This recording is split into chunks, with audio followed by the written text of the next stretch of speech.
Prière. Seigneur, fais de moi un instrument de paix. Là où est la haine, que je mette l'amour. Là où est l'offense, que je mette le pardon. Là où est la discorde, que je mette l'union. Là où est l'erreur, que je mette la vérité.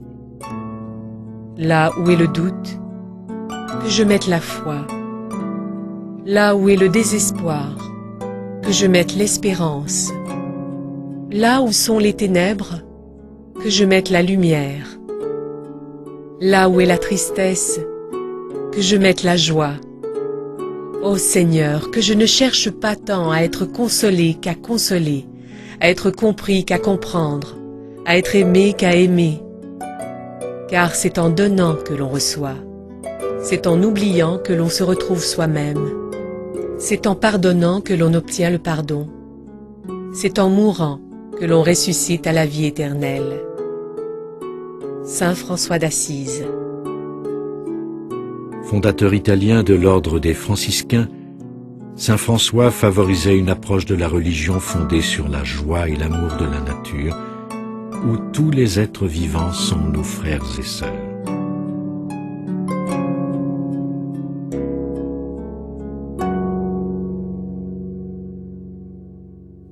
Cette prière est l'une des plus célèbres et des plus durables qui nous soit parvenue. Elle exprime le profond désir de tous les êtres humains d'incarner pleinement cet être spirituel qui habite notre corps matériel. Dans ce texte, saint François décrit ce qui constitue l'essentiel de notre moi supérieur. J'aime beaucoup réciter cette prière. Je suis convaincu qu'en la récitant, nous entrons directement en contact avec saint François, l'un des êtres les plus divinement spirituels à avoir vécu parmi nous. La même force divine et invisible qui a circulé à travers cet homme au XIIe et XIIIe siècle circule également à travers vous et moi. Si vous sentez que vous avez des affinités avec ce saint homme, je vous suggère de lire ses biographies et de regarder le film intitulé « Frère Soleil ». Sa vie a été une telle inspiration pour moi que j'ai visité Assise afin de pouvoir marcher dans les mêmes forêts que lui et prier dans la chapelle où il a réalisé de nombreux miracles dont on a pu établir l'authenticité. Cette prière, qui a survécu jusqu'à nos jours, parle du sens même de la prière. Pour bien des gens, prier est une façon d'implorer Dieu afin qu'il nous accorde une faveur particulière, mais sainte Thérèse d'Avila parle de la prière de façon bien différente.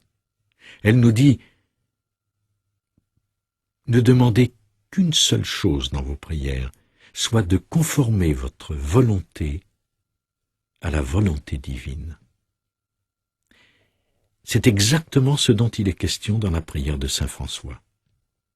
Au lieu de rechercher les faveurs d'un être qui nous serait extérieur, cette prière exprime au contraire le souhait de devenir un véhicule pour les désirs de Dieu. Pour la plupart d'entre nous, il s'agit d'un changement radical, mais aussi d'un premier pas vers l'illumination spirituelle.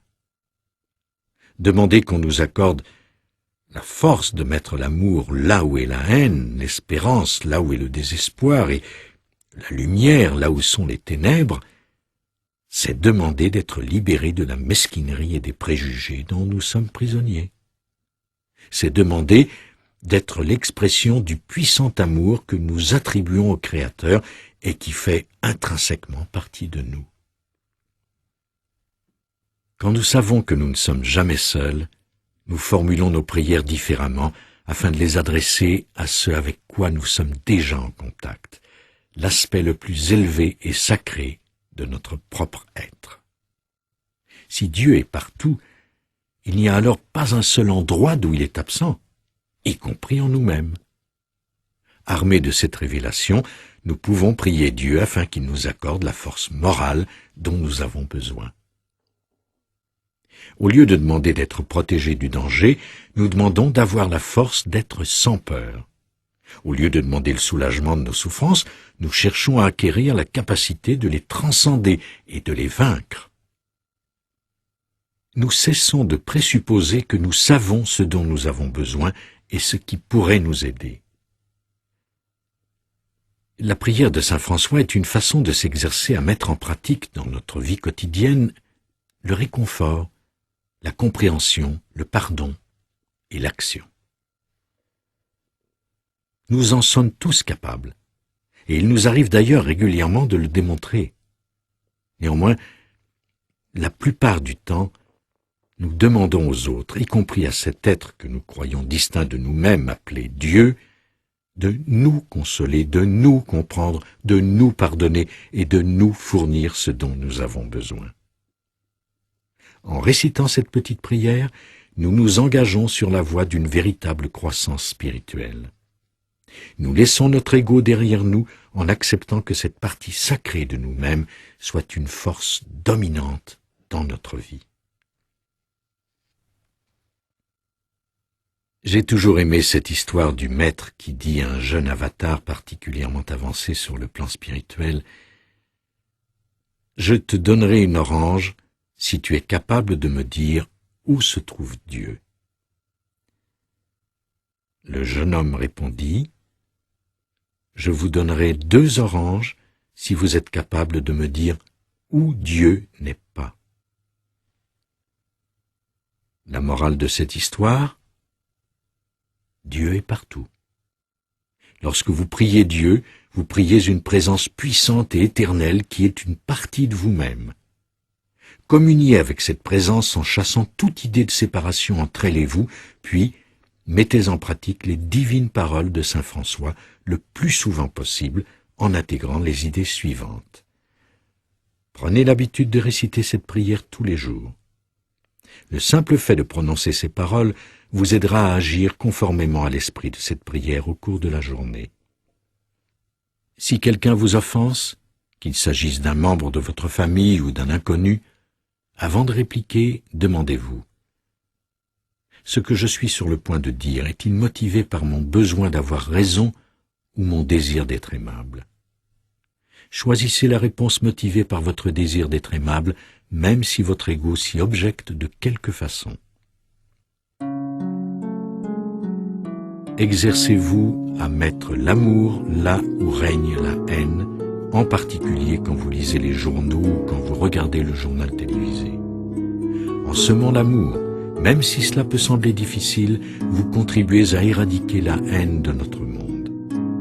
Vous devrez faire preuve d'une grande vigilance pour surmonter le conditionnement culturel qui vous a appris que nous devons rendre œil pour œil, dent pour dent.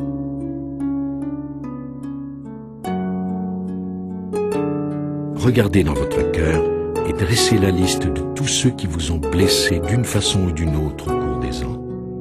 Semez le pardon là où est la douleur. Le pardon est à la base même de l'éveil spirituel et c'est ce dont parle saint François d'Assise dans sa divine prière.